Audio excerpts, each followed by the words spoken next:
것이다 라고 하는 거죠. 죽어버리라, 죽자라고 하는 이야기가 아니라 내가 살아있는 이 상태에서 진정한 참된 복음을 더욱 굳게 새긴다라고 하는 그런 의미가 되어지는 말씀이에요. 그래서 그 복음으로 말미암아 죽을 것이 생명에게 삼킴받게 하려 합니다. 이것을 우리에게 이루게 하시고 보증으로 성령을 우리에게 주시는 하나님이시다. 성령까지 보내가지고 우리로 하여금 세상의 것을 소망두지 아니하고 천국을 바라보면서 천국을 사모하는 마음으로 오직 복음이 굳게 서게끔 하려고 성령을 증인으로 우리에게 보내주기까지 하시니가 하나님이시다. 그래서 기독교를 잘못 알면 천국을 소망해서 세상의 모든 거 다 남한테 줘버리고 천국만 바라보고 그렇게 살아가는, 그걸 이제 뭐라 그러죠? 경건주의라고 이야기해요. 경건주의. 반대로 허무주의라고 이야기합니다. 세상의 모든 것들이 다 유익한 것이다. 그러니 세상 것을 다 배설물로 여기고 오직 하나님 안에서 살자. 근데 하나님 안에서 산다라고 한다면 죽어야 돼요. 이 세상 어느 것도 타락되지 않는 세상에 범주가 없습니다. 근데 이제 산소교가 집 지어놓고 그게 어떤 기쁘고 독신 거룩한 생활을 한다라고 하는 그런 경건주의자들이 있었죠. 그게 천주교 어떤 모태가 되어지는 신학교들이 또 그런 분들이 있었고. 근데 그러지 않다라고 하는 거예요. 걷고자 함이 아니다. 오히려 복음으로 덧입고자 하는 것이다. 그리고 그 복음을 증거하는 자로 살기를 원한다라고 하는 거예요. 살아야 된다라고 하는 겁니다. 그것을 위하여 하나님께서 이 땅에 남겨주셨다라고 하는 것이에요. 그리고 그것을 증거케 하려고 성령을 보내서 또한 그 증인으로 삼게 하셨다라고 하는 겁니다. 그러면서 이제 5장 6절에 있는 말씀, 이러므로 우리가 항상 담대하여 몸에 거할 때에는 주와 따로 거하는 줄을 아노니 이는 우리가 믿음으로 행하고 보는 것을 하지 아니하미로다. 우리가 항상 담대하여 몸에 거할 때에는 주와 따로 거하는 줄 안다. 교회란 예수 그리스도 한 몸이 된 자예요. 근데 담대하여서 몸에 거한다라고 하는 것은 예수 그리스도와 따로 있다라고 하는 말과 같다, 이런 이야기를 지금 표현하는 거예요. 그럼 이 말이 무슨 뜻이겠는가? 교회라고 하는 존재는 이미 예수 그리스도 한 몸을 이룬 자인데 담대하여 몸에 거하는 일을 행할 때에는 교회로서 행하는 일이 아니다, 이 이야기입니다. 이해되시나요? 뭔 말인지? 이미 성도와 교회는 예수 그리스도 한 몸을 이룬 자예요. 그러면 예수 그리스도가 떨어질 수가 없어요. 근데 예수 그리스도가 한 몸이 아닌 분리된 상태로 행하는 자들이 있어요. 그 자는 어떤 자인가? 예수 그리스도 한 몸이 안 된 상태이기 때문에 그렇게 사는 거예요. 그런 이야기입니다. 근데 예수 그리스도 한 몸이 안 된 상태로 사는 사람의 모습은 어떤 모습이냐? 담대하여 몸에 거하는 자예요. 즉 육체의 소욕을 따라 행하는 자예요. 이게 육체의 소욕으로 우리가 비록 교회라고 하는 이름을 가졌지만 성령의 소욕으로 말미암아 행하는 것이 아니라 육체의 소욕으로 자기의 유익으로 말미암아 행하는 일을 행한다면 그것은 그리스도, 즉 교회로서 행하는 모습이 아닌 겁니다. 성도로서 행하는 모습이 아닌 거예요. 성도의 이름을 가졌지만 타락된 육의 소욕이 더 강하여서 자기의 자랑으로서 행하는 일로 드러나는 사건이다라고 하는 거예요. 지금 고린도교회의 분쟁과 다툼의 모습이 그런 겁니다. 분명 교회라고 하는 이름을 가진 자들이에요. 그리고 교회라고 하는 이름을 갖기까지는 그리스도의 복음을 영접하였고 그리스도의 이름으로 세례를 받았다라고 하는 거예요. 그래서 한 몸이 되는 거예요. 되어지기까지 했던 자들이에요. 그런데 그러한 자들이 거짓된 육의 소욕의 유혹을 교육으로 받으면서 복음에서 멀어지고 있는 겁니다. 그리고 자꾸 복음과 전혀 상관없는 육체의 거룩함을 위한 율법의 어떤 지킴을 도덕적 교훈을 바라보면서 행하게 되어지는 거예요. 이게 복음으로 행하는 성도의 합당한 모습이 아니다는 그런 내용이에요. 몸에 거할 때에는 주와 따로 거하는 것이다. 이걸 분명히 너희들이 알아야 된다. 이는 우리가 믿음으로 행하고 보는 것을 하지 아니함이니라. 우리가 믿음으로 행하고 보는 것을 하지 아니하는 거예요. 우리가 믿음으로 행하는 것과 우리 눈으로 보여지는 것을 행하는 일들이 있는데, 눈으로 보여지는 것을 행하는 것은 육체의 소욕으로 행하는 것이 잘못된 것이다. 그리고 원래 교회란 믿음으로 행해야 합당한 것이다. 이런 이야기예요. 그런데 육체의 몸에 거하는 그것으로 행한다라고 한다는 것, 이것은 주와 함께하는 것이 아님을 너희들이 분명히 알아야 된다. 우리가 담대하여 원하는 많은 차라리 몸을 떠나 주와 함께하는 그것이에요. 육체의 소욕을 버리고 오직 복음으로 예수 그리스도만 바라보며 예수 그리스도와 함께 행하는 그것, 이게 진정으로 교회와 성도가 바라봐야 할 표대이다. 그런즉 우리는 거하든지 떠나든지 주를 기쁘시게 하는 자 되기를 힘쓰노라. 거하든 떠나든 중요한 것이 아니에요. 빨리 거하자, 빨리 떠나자, 이건 방법론입니다. 진정으로 우리가 바라볼 것은 거하는 것도 아니고 떠나는 것도 아니고 오직 떠나든지 거하든지 살든지 죽든지 그리스도께서 기뻐하시는 그 일을 행하며 사는 거예요. 오직 복음만이 내 중심이 되어지게끔 내 중심으로서 드러나지는 삶을 살아가는 것, 그게 성도인 우리와 교회가 행할 표대이고 모습이다 라고 하는 겁니다. 이는 우리가 다 반드시 그리스도의 심판대 앞에 드러나 각각 선악간에 그 몸으로 행한 것을 따라 받으려 합니다. 예수 그리스도께서 마지막 재림하시고 심판하게 되어집니다.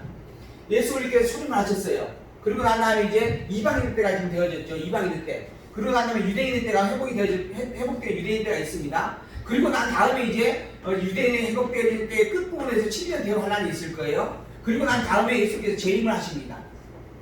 이 재림을 하고 난 다음에 1000년 동안 이제 천년왕국이 있게 되어져요. 천년왕국이 있고 난 다음에 예수께서 마지막 심판을 하게 되어집니다. 이 심판이 이제 영생과 영멸의 심판이에요. 이걸 마지막 심판, 즉 백보자 심판이다 이렇게 이야기합니다. 그래서 영생으로 영멸로, 그래서 이제 오직 이제 세상은 종말을 구하고 천년왕국까지도 모두가 다 세상으로 속하여서 피조된 세계의 종말을 구합니다. 그리고 영원한 나라가 도래하여서 영원한 천국과 영원한 나라 지옥으로 섭리가 되어져가는 그런 부분들이 있죠. 그때 이 심판대 앞에서 성도에 합당한 자와 합당한 부분과 성도로서 합당하지 아니한 부분들이 분명하게 판단받게 되어진다라고 하는 것이죠. 그때 각각 선악간에 그 몸으로 행한 것을 따라 합당한 결과를 받게 되어지는 거예요. 그걸 위하여서 지금 현재 우리가 행할 것은 살든지 죽든지 천국 백성으로 합당한 삶을 살아가자라고 당부를 하는 겁니다. 천국 백성으로서 합당한 삶을 사는 표대가 뭔가? 예수를 그리스도 고백하는 거예요. 오직 복음만 붙잡고 살아가는 거예요. 살든지 죽든지 주를 자랑하며 사는 겁니다. 주께서 기뻐하실 그 일을 바라보고 그 일을 소망하고 사는 거예요. 내가 기뻐할 것이 아니고 내가 바라고 소망하고 내가 좋아하는 일을 행하며 사는 것이 아니라 무엇이 그리스도께서 좋아하시고 기뻐하시는 일인가? 어떻게 하는 것이 하나님의 기뻐하시고 하나님의 즐거워하실 일인가? 이걸 살피며 사는 거예요. 그 일을 위하여 거하든지 떠나든지 주를 기쁘게 하는 자로 살기를 힘쓰자라고 바울이 지금 가르치며 강구를 하고 있는 겁니다. 지금 이 내용들은 아까 말씀드린 것처럼 복음이란 무엇인가라고 하는 것을 다 가르쳐주고 난 다음에 그걸 거듭 확증하고 그렇게 되어진 복음의 성질을 가르쳐주면서 나타나는 말씀입니다. 그 복음이 바로 하나님으로 말미암아 주어진 절대적 은혜의 섭리였다.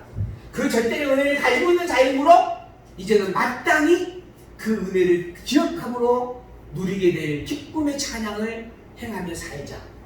이게 행위인데 행위. 이게 성도의 행위입니다.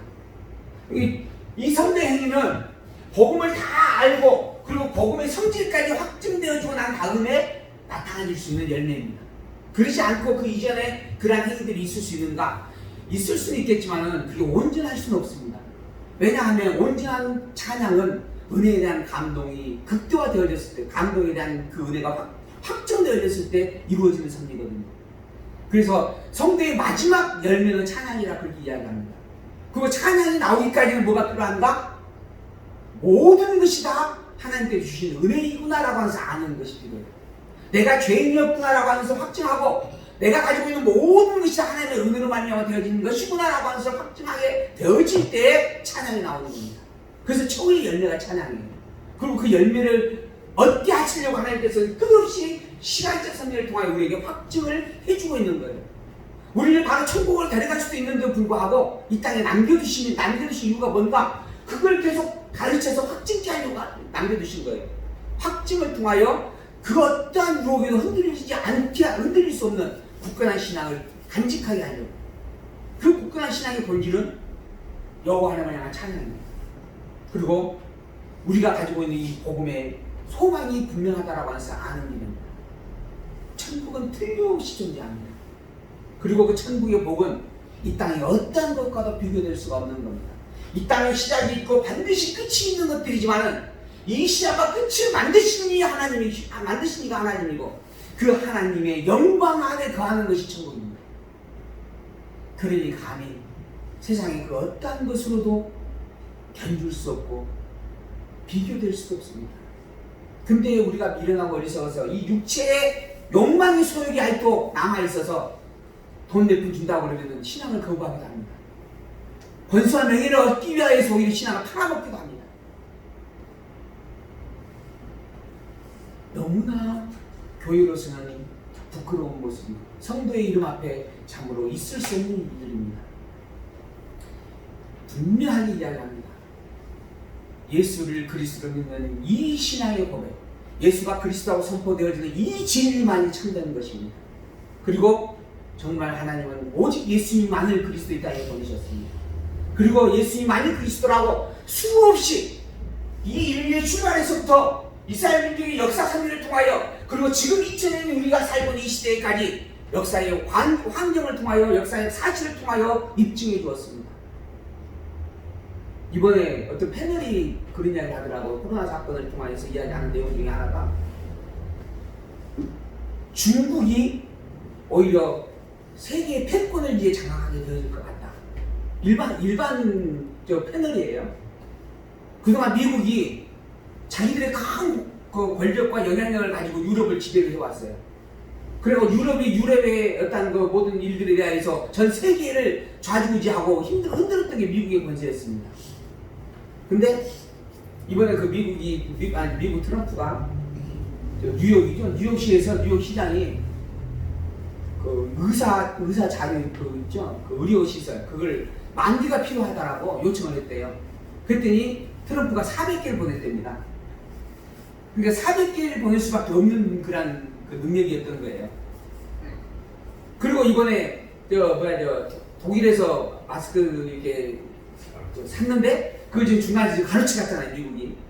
자기들이 또 지금 그게 해결 안 되니까 지금 그렇게 그래서 뭐 현대판 해적이었다 뭐 그런 이야기까지만 나오고 있잖아요. 근데 그 상황에서 그 패널이 하는 이야기예요. 중국은 자기네가 어느 정도 종식이 됐다라고 하는 부분에 대한 내용을 딱 정리하면서 곧바로 프랑스에다가 스위스에다가 물론 그게 다 지금 반품을 받고 있는 그런 마스크고 기계들이라고 그래요. 근데 그걸 막 공부를 해준 거예요. 그리고 경험을 이미 싹 다 해가지고 그 자기네 의료인들을 파송을 보내요. 또 파견을 보냅니다. 그러니 그쪽에 사람들 누굴 따르겠어요? 미국을 따르는 게 아니고 이제 중국을 따를 수밖에 없다라고 하는 거예요. 그 패널이 그런 이야기 하더라고요. 그래서 그 유럽의 권세 장악력이 미국이 아니라 이제 중국으로 좀 옮겨가고 있는 것 같다. 근데 저는 그 이야기 딱 듣는 순간에 생족의 도래다. 그 이야기 들어보셨죠, 집사님은? 장님 들어보셨어요, 혹시? 이 세상이 언제 종말이 올 것이냐라고 하는 부분을 우리가 이야기할 때 하나님께서 아브라함을 통해 셈과 함과 야벳에게 약속을 하죠. 야벳은 형제들의 종들의 종이 될 것이요. 또 함은 셈의 장막에 가게 될 것이다. 그러니까 아닌가? 함은 종들의 종이 될 것이고 야벳은 셈의 장막에 가게 될 것이다. 그러니까 결국 마지막 셈의 장막에 모든 세계가 거하게 되어져야 종말이 온다. 이런 이야기를 우리가 종말이 다급하게 오느냐 안 오느냐, 언제 오겠느냐, 7년 대화는 언제 있겠느냐 이런 거 이제 계시록 하면서 한번 이야기했던 내용들이 있어요. 우리 말씀 공부를 할 때. 이 셈의 종족이 아시아 민족입니다. 그러니까 이 셈의 장막에 거한다라고 하는 것은 모든 세계의 그 경제권을 아시아권이 지배하게 된다 이런 뜻이에요. 장막이라고 하는 부분 안에 야벳이 들어온다라고 하는 거니까 미국이 결국은 굴복한다라는 이야기거든요. 그래서 우리는 그 이야기를 하면서 아마 경제권이 유럽에서 미국으로 갔다가 이제 미국에서 중국으로 넘어올 것이다. 이런 이야기를 했었던 그런 내용들이 있어요. 근데 그게 생각이 나더라고요. 우리가 성경을 공부하면서 아마 이 부분들의 흐름이 하나님께서 준비해놓은 역사의 흐름 속에 있는 내용이다 라고 하는 부분을 우리가 이제 공부를 좀 했었던 내용인데 그 편하게 그 이야기를 하고 있더라고요. 그냥 되어지는 역사의 사건만 바라보면서. 그래서 소름이 끼쳤어요. 야, 하나님께서 성경에 기록된 말씀대로, 물론 실제로 그럴지 안 그럴지는 지금 당장 알 수 없는 일이지만은 분명히 성경은 또 그런 부분들을 기록을 하고 있고 그런 사건의 한 부분인 것은 틀림없다라고 하는 거거든요.